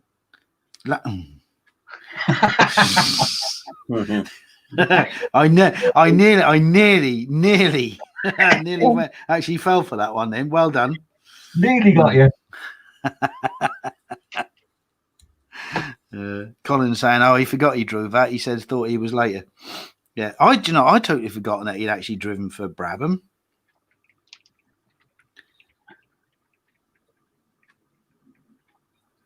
But there we go. You know what? I think we're going to have to carry this stream on until next week, mate. I think we've got them. Yeah, I think we have. Yeah, I think we got them hooked tonight. Yeah, a few clues and all. Oh, I'm feeling like an American gangster, mate. I tell you. Yeah. Williams and Ferrari 6-wheelers never raced. I didn't realise Ferrari had done a 6-wheeler, but yeah, so that actually never raced then. All right, okay. They did look weird. Yeah, well, I mean, the Williams did, especially with the 2 sets of wheels at the back. Yeah, that was a bit, yeah. And I don't know how true it is. You're on about fans and downdraft and all that lot, obviously, but I don't know how true it is. But somebody once told me that a Formula One car, if at speed, if it could get on the ceiling, it would carry on. Yeah, it can. Yeah, if it was in a big enough tunnel, it could actually go up and actually stick itself to the ceiling whilst going along. Yeah, that creates enough downforce to actually suck it to the floor. Yeah, apparently so. I don't think they've ever tried it, but yeah, but apparently all the physics say that it is possible. Yes. But then doing 200 mile an hour upside down in a tunnel, I think anyone's got to be crazy to do that. Well, I don't know. Have a go. Yeah, well, let's put it this way. I think you'd be asking for an extra pair of pants by the time you come back out. Well, let's have a go. If the fan increased the ground effect, wouldn't that also increase the rolling resistance? Oh, no, it's getting technical now. Start them up. Dad, it's your league. Getting into physics now. Yeah, it's your department, physics. That's it. Williams had a twin rear axle design. Ferrari had a 1 axle with double wheels either side, still within width. Right. So instead of having like 2 wheels, one set behind the other, Ferrari had like a Transit with a twin wheel setup. Gotcha. Oh, don't start with wheels and that. You'll set Dad off again. He was singing the other night. 1 wheel on my wagon. I don't know what brought that on, Dad. I can't remember now. Not the out of the blue. No, it was last week on here, wasn't it? Was it? Paint Your Wagon, wasn't it? Oh yeah, that's right. Yeah. Didn't realise you were doing a theme. Only heard a couple of films peppered amongst the chat. Yeah. Yeah. See, we beat the Steve for once. Yeah, and we were only joking when we said we weren't going to start doing the theme until about 10 minutes before the end, just so that the record wouldn't. We've been doing it right from the get go, and not one. We have. Yeah. So well done, me. Yay. And you said to get it within minutes. I know, I did, didn't I? Yeah. Still, that was good. Yeah, I'm glad. What we got here? Sarah Shane saying it worked mostly under acceleration, so drivers had to accelerate through. Yes, Yes, that was something that was counterintuitive to the driving. Yeah, apparently instead of actually slowing down into the into and out of the corner to keep the car stable, apparently they had to accelerate through the corners, which was counterintuitive. Trying to get that out when you're trying to say it. Yeah, so and that's what it done. So, but yeah, that was I think there was a sort of like a short documentary about it on Sky F1 channel. I think it was either on its own or it was something to do with Gordon Murray anyway. But yeah, he was saying about it. Yeah, some weird and wonderful designs and stuff, but you wouldn't get that nowadays. No. Yeah. Oh, Lewis is in. Hi, Lewis. Oh, Lewis. Hey, Lewis. I thought he was asleep in his truck. Well, obviously not. He must have heard us talking about Formula One. Yeah, do you know what we better do? We better do that. Well, try and do that model making times between us here. I still haven't updated it. I forgot. yeah, we'll do that. So who's in? Hang on, Colin's in. Yeah. So Colin can pimp. Yeah, Colin. What's happening tomorrow? Yeah, for the week, Colin and Lewis. If you type in the chat now, what your plans are for the week, because I've lost track of what's going on. To be honest. Well, Colin's 4:30 tomorrow. Yeah, but what's he doing? What are you doing tomorrow, Col?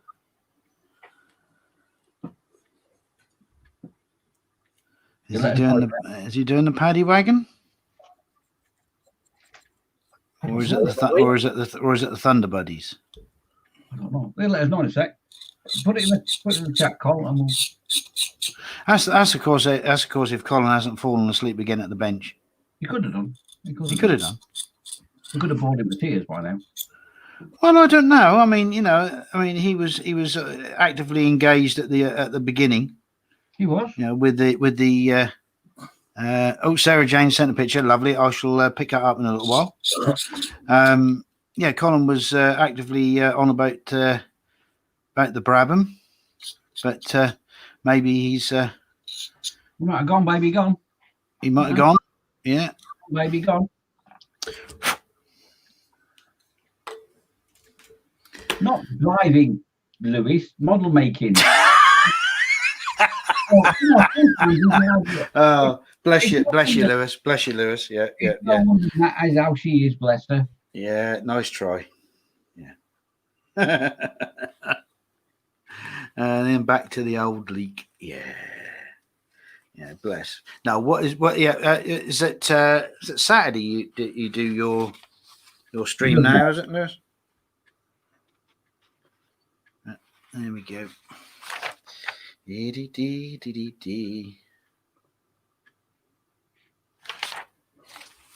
Right, so should we start this model making? Right, you'll have to help me out though. So tomorrow. Yes. Tomorrow, so 4:30, Colin, hopefully, he's going to be doing something. Will let us know in a minute. And then Christopher's on with his midweek thing, isn't he? Yeah, was it 7 or 7:30? I can never remember. 7 o'clock. 7 o'clock. And then Thursday at 2 o'clock, I shall be attempting to turn a very cheap, nasty Halloween thing into a bit of scenery for wargaming. That's gonna be a dungeon entrance when it's hopefully. Take a couple of weeks to get it because we'll have to do work for things to dry and things. But we'll turn that cheap £1 Halloween decoration into something for wargaming tables. Very good. That's 2 o'clock on Thursday. And you're not going to make him into Ahmed the Dead Terrorist then? No. Ahmed the Suicide Bomber. No. I hate you. I kill you. No. Yes. No. Okay. Right. No. We're in the making of that. Okay. And then Thursday night is Chris. An evening with Chris. Yeah. Yeah. Is this no? This is not the last weekend. So it's an evening with the gang. No, not the last weekend. Not the last Thursday. I mean. So it's an evening with the gang. Yeah, that's just an evening, isn't it? Yeah. And then Friday, Fox. Things might be falling out of Fox on Friday. There might be. Yeah. And then at 8 o'clock. What is it? Colin and Dave's on again. Colin and Dave, are they? On Friday, yeah. 4:30. Oh, okay. 4:30 then, Colin and Dave. Yeah. Is that the paddy wagon build then, is it? It's a Friday one. So I do not know. Nat's on at 8, I believe. 8 o'clock with what? Dexterous crafting. Dexterous crafting. And Saturday, 3 o'clock. It's Fox with Skyrim. Nat, yeah, Lewis is saying, and Nat 8 o'clock before the gym. We've done that one. Nat, Lewis, you're right. We're not going to get murdered by Nat. We've done that. So 3 o'clock, it's Skyrim with Fox, and then it's the Crash on Saturday evening with James and Carl. And Lewis, by the looks of that, yeah. Lewis is doing his at 2 o'clock build on Saturday afternoon with the Lancaster. We forgot that. Yeah. And so Sunday, 9 o'clock. Sunday, yeah. Models for Heroes at 9 o'clock. That's it. And then at 11 o'clock, it's James. And then at 12:30 is Colin and Dave with the Sunday brunch till 2:30, and then Fox at 3 o'clock with his Warhammer, and then some silly old person doing some in between show as your show thing at 6:15. Yeah, I'll be doing some of this SAR stuff.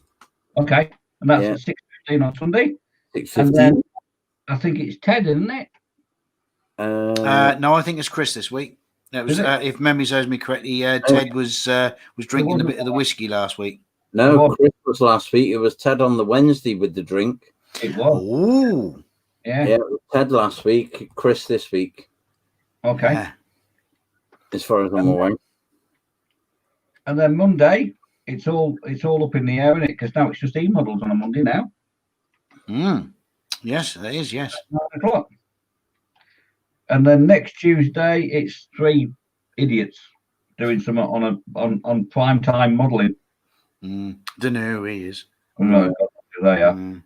I don't know who he is, but I tell you what, he didn't have charge to use this slot, though. I tell you. Doesn't he? Blimey. Yeah, God, blimey, extortion.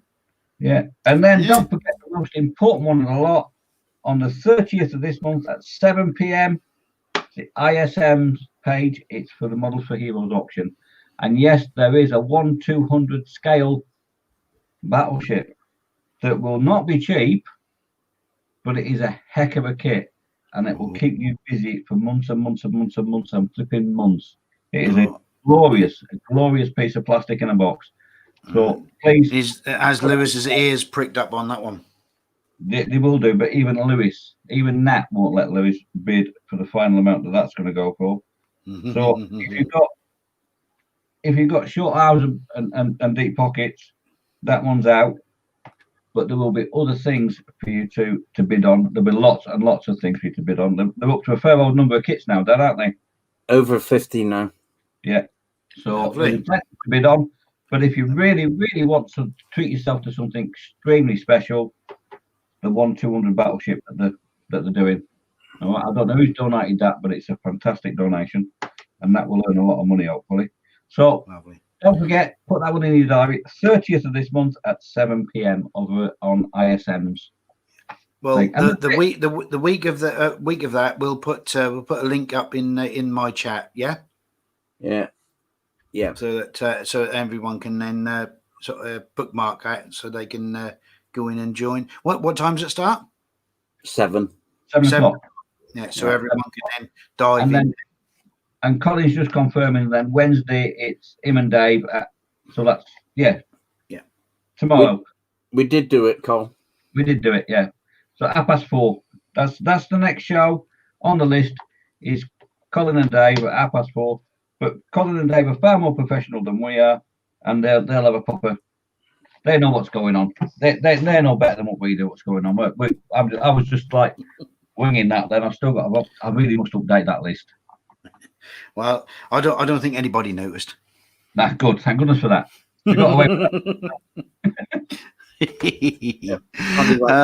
Paddy Wagon tomorrow is for Colin. Cool. Yeah, lovely. All right. Well, we're coming up for the. Well, we've gone over the 2 hours tonight. We have, yes.